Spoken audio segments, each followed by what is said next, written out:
Good morning, and welcome back to this series of tutorials on SimTalk.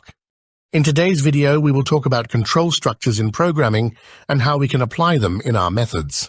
Control structures are the building blocks of programming algorithms. They are commands that allow us to make decisions and modify the execution flow of our code. In SimTalk, we can classify the control structures into two large blocks. Conditional control structures, which allow one or more commands to be executed as long as certain conditions are met, and iterative control structures, whose purpose is to repeat a certain number of commands as many times as we want. For now, we are going to focus on the first subgroup, the conditionals, and we will start by looking at the simplest one, the if-else structure. With the if-else structure, we can decide which part of the code to execute based on whether or not it meets a condition. As we see, the syntax is quite simple, but how can we define conditions in SimTalk?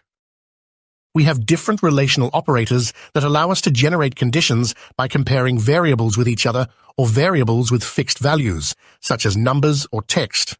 However, we can only use the greater than and less than operators with numerical values. Let's see all this with an example. We have a station where two types of parts arrive, differentiated by their name. We want to be able to move each one to a different buffer according to its type by simply using one method. We will start from a model with the basic objects already instantiated. The source generates parts according to a table where we have defined the two types of parts. In the station, we execute the station exit method in the exit control. Thus, every time a part leaves the station, we will have to use the move command to move it either to buffer A or to buffer B. In the previous video, we saw how to do this using a destination table, but how can we do it using the if-else structure? We can write all the control structures that we will see in both this and the next video by hand, or use one of the templates that come by default in plant simulation. To use them, we simply select our method and go to the General toolbar, Method, Edit tab, and select Control Structures. In the drop-down, we simply choose the structure we want to use, in our case, if-else, and it automatically writes it to the method. From here, we can replace each of the parts in red with the conditions and commands that we want to use. For example, as a condition, we can use the following.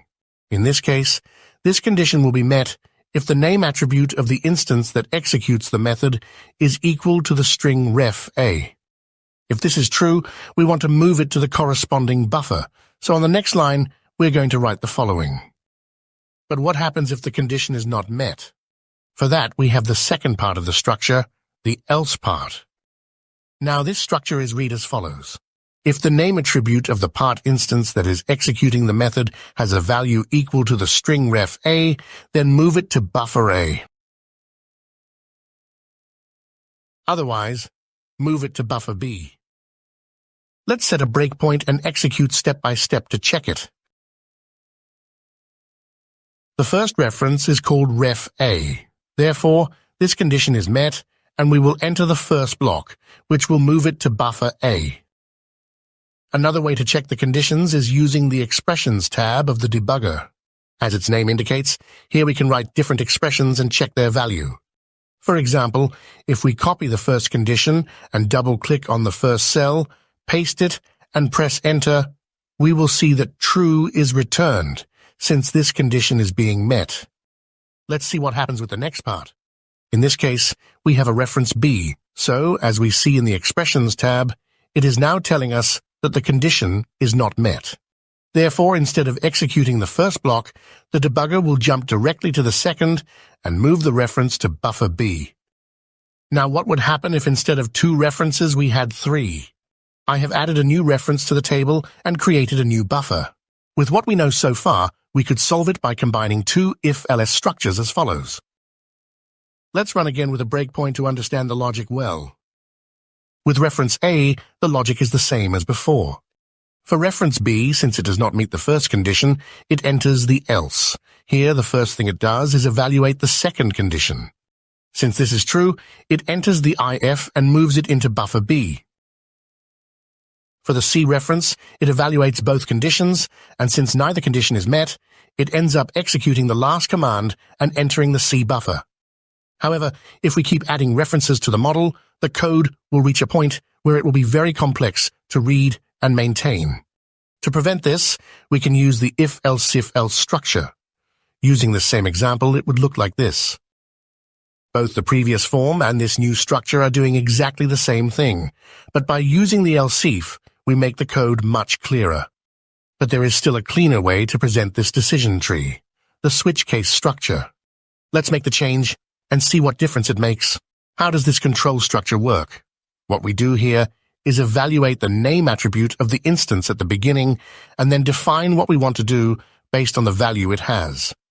If we run the model, we can see that it continues to classify the parts correctly. And as we see, the code is much more compact and easier to read than in the previous case. However, this has a limitation.